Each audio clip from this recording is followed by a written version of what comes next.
So Tanmaya, slightly nuance on that question. Obviously, you're a solution provider, and one of the providers that's kind of disrupting the engagement market, to be honest with you. Why did you choose the engagement market to get into, partly? And what are the, to build on some of the stuff that Praful was saying, what are some of the technologies that are really helping to change the way organizations are doing engagement with employees? I think that's a fantastic question, and a context I thought I'll give everybody before we started. This is an extremely special moment for me because 3 years back at TechHR, I was sitting outside in the lobby because we guys didn't have money to pay for the entry ticket, right? And now I'm on a panel where every single panelist is a customer of ours. So it's extremely honorable to be here. And of course, thanks, David, for that question, because how it all started was, and why we even chose engagement was a lady named China Gorman. She was the ex-CEO of Great Place to Work. She was kind enough to step out as a speaker to the lobby, because I was sitting in the lobby in the same building. And she actually made a statement where she said, Tanmaya, in the last 10 years, engagement as a space, employee engagement has felt good, but has it really made a tangible, measurable impact, right? And the way she made that statement, coming from that background, because she was the CEO of Great Place to Work USA back then, it really hit me hard, and I felt like this is a problem worth solving. So the last couple of years, we got the opportunity to speak to 200 CHROs and really understand the depth of why engagement has been a problem. So 2 points came out loud and clear, and they're very simple, right? So the first one was that we are now in a candidate, or let's say, sort of say, an employee-driven economy, right? So much as your employees are serving you, it is equally important for us to serve our employees as well, right?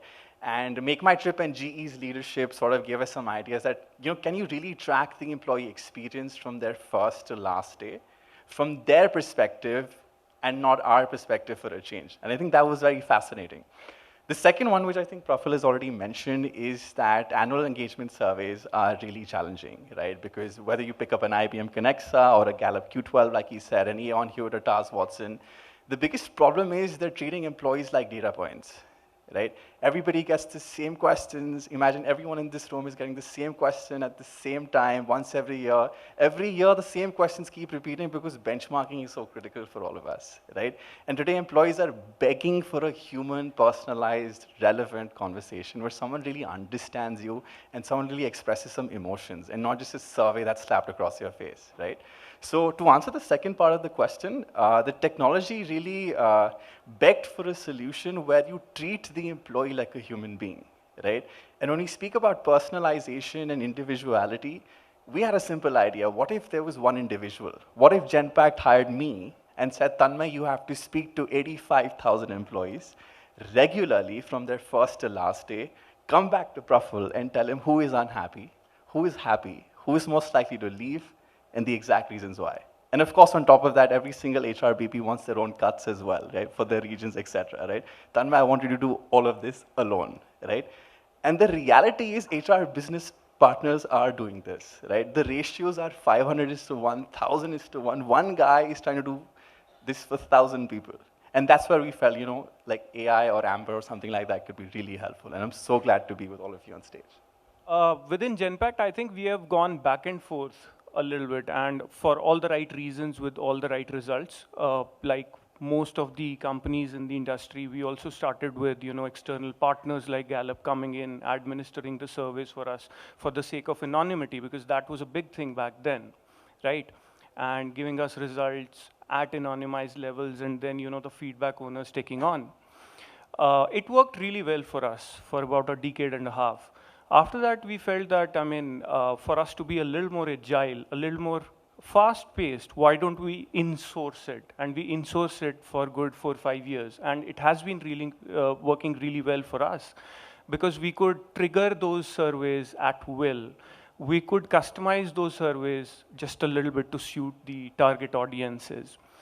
Now, in the last 3 to 4 months, we have taken an even bigger leap, wherein Tanmaya and team is actually helping us to completely transform the employee engagement and experience bit using artificial intelligence.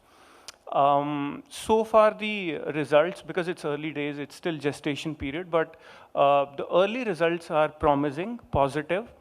And what technology has done essentially is it has opened up the avenues which nobody thought were possible about a decade ago.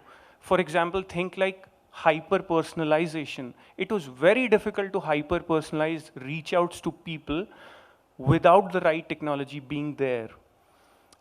People used to be scared of asking open-ended, questions to people, because who would manually sit and sieve through 10,000 responses and then come back with one chart saying what is it that people are really saying, right?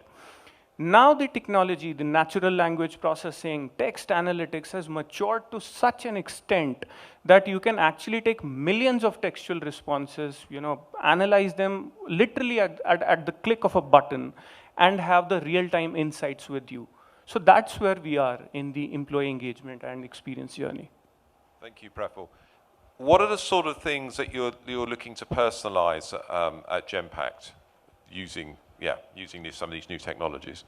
So one of the things actually Tanmaya talked about, imagine somebody who has just stepped into the organization, is barely 20, 25 days old, and the regular employee engagement survey hitting him, right? Asking him about how does he feel about the vision, mission of the organization, does he have enough L&D opportunities, so on and so forth. That poor chap would be confused because he's barely trying to get to understand the system. He has barely understood his KRAs from his manager, his or her manager, right? So this level of personalization is very, very important, where the questions which anybody is asking me, whether it's a bot or a survey, are very relevant to me in my professional life journey. That's one. The second is from the feedback owner's perspective, right?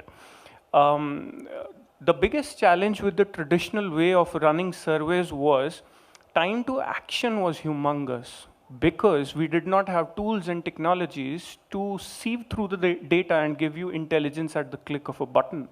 You could do it at an overall level, but you have 1,500 HR BPs and 2,000 line managers who need cuts at their own level. That's also personalization at an HR BP level or at an operating manager's level.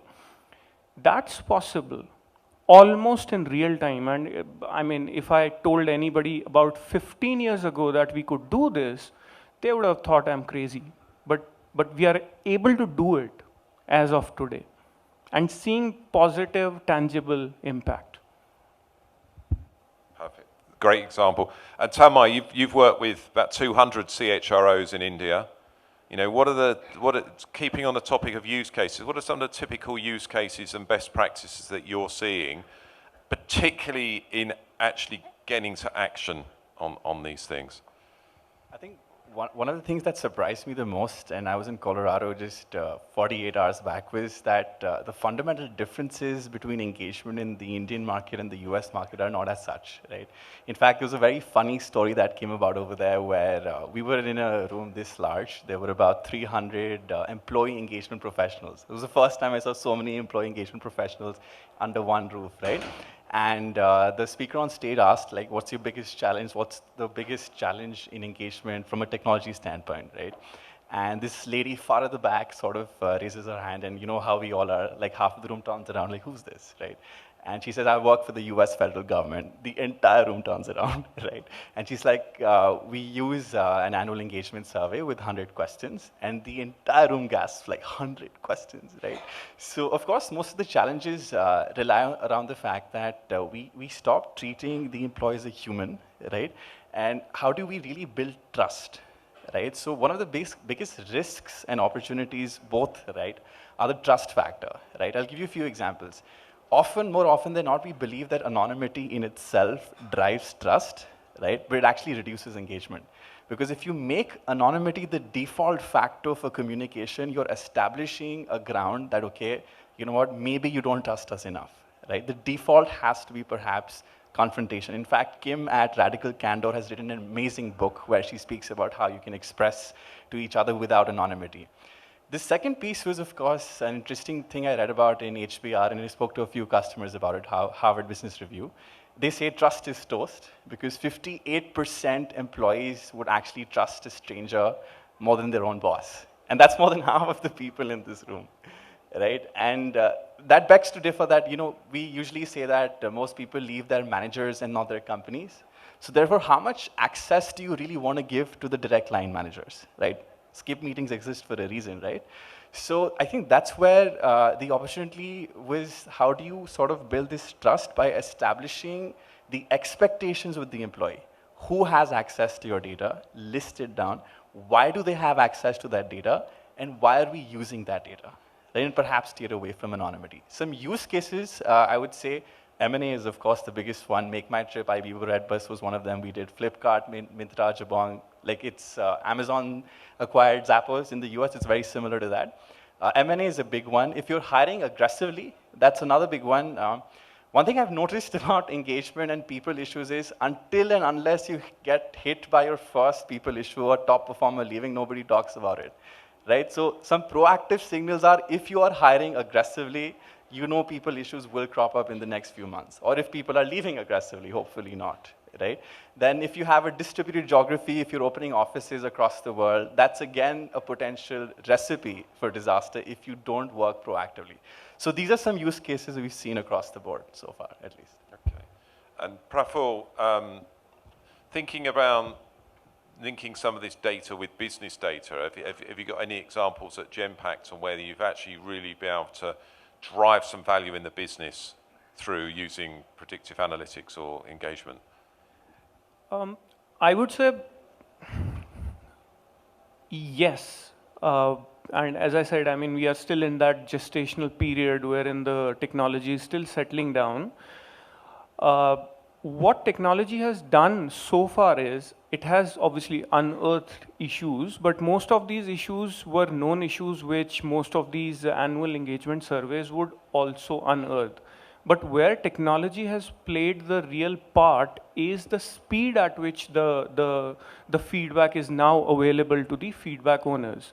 So if I go back 10 years, something which I mentioned to, let's say, an typical engagement survey, it would have been actioned after 3, 4, 5 months. Here we are talking about 3, 4, 5 days. So that's the real impact which we are speaking in today's AI-driven world. Perfect. And Tanmaya, I'm only going to ask the second part of the question because it says time's up. What's next? I think what's next is to stop treating employees like data points and start treating AI like humans. And I'll tell you what that means, right? When I say stop treating employees like data points, we as HR need to be present at every single moment that matters. Present to congratulate them, present to understand how they feel from their first day to last day to 3 months to 6 months, to a manager change, to a location change, to a project change, to a recent leadership change, an M&A, right? Or even their appraisal, or wedding, or whatever it is, right? To be there and understand how they feel, right? And when I say how do you treat AI like a human, it's fascinating to see that an AI has patience, it has the empathy, it has the time to understand how you feel. Yet the difference is, when a human makes a mistake, you give them an opportunity. When an AI makes a mistake, you're like, oh, this doesn't work. So give performance reviews to AI, give feedback to AI, right? And start treating AI as a she or a he, and start treating them like human beings or your own employees. I think that's something that's really worked for us, and that's something I'll recommend to all of you in this room.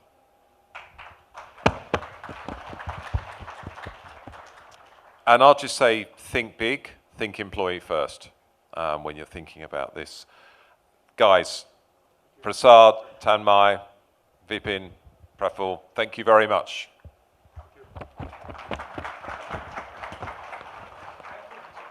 Give them a round of applause. Thank you so much, panel.